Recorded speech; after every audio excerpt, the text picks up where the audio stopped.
ত্রয়োদশ জাতীয় সংসদ নির্বাচনে মানিকগঞ্জ ৩ আসন থেকে বিজয়ী হয়ে সংসদ সদস্য নির্বাচিত হওয়ার পর আফরোজা খানম রীতা বাংলাদেশ সরকারের বেসামরিক বিমান ও পর্যটন মন্ত্রী হিসেবে দায়িত্ব গ্রহণ করেছেন।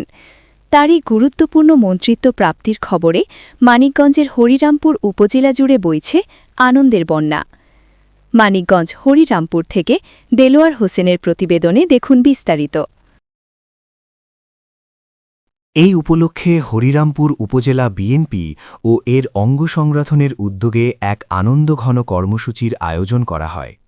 দলীয় কার্যালয় ও উপজেলা সদরের বিভিন্ন স্থানে নেতাকর্মীরা মিষ্টি বিতরণ করেন এবং একে অপরকে শুভেচ্ছা জানান। এ সময় নেতাকর্মীদের মধ্যে ব্যাপক উৎসাহ উদ্দীপনা লক্ষ্য করা যায়।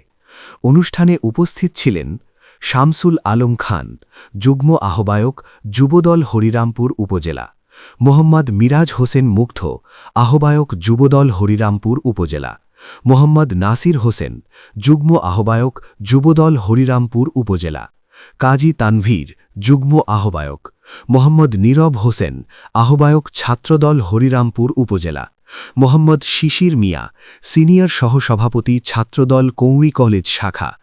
এছাড়াও যুবদল ও ছাত্রদলের অসংখ্য নেতাকর্মী উপস্থিত ছিলেন। নেতৃবৃন্দ তাদের বক্তব্যে বলেন, আফরোজা খানম রীতা একজন দক্ষ, যোগ্য ও জনবান্ধব নেত্রী।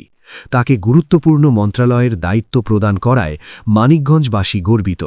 তার নেতৃত্বে দেশের বেসামরিক বিমান ও পর্যটন খাতে ব্যাপক উন্নয়ন হবে বলে আমরা আশাবাদী। তারা আরও জানান, মানিকগঞ্জ ৩ আসনের উন্নয়ন ও জনকল্যাণমূলক কর্মকাণ্ডে নতুন গতি আসবে এবং হরিরামপুর উপজেলা সহ পুরো জেলার সার্বিক অগ্রগতি ত্বরান্বিত হবে। মন্ত্রী হিসেবে দায়িত্ব পাওয়ায় নেতাকর্মীরা আনন্দ প্রকাশ করে বলেন, এটি শুধু একজন ব্যক্তির অর্জন নয়, বরং পুরো মানিকগঞ্জবাসীর গর্ব ও সম্মানের বিষয়।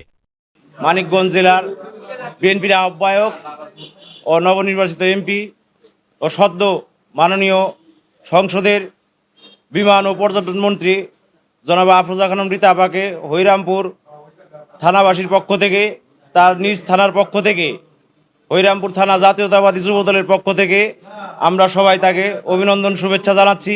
এখানে আফরোজা খানম রীতা বা মানিকগঞ্জের কৃতি সন্তান, হরিরামপুরের সন্তান, সে অবশ্যই আমাদের হরিরামপুরের দিকে, তার নেতাকর্মীর দিকে এবং তার নিজ এলাকার দিকে অবশ্যই সে খেয়াল রাখবেন।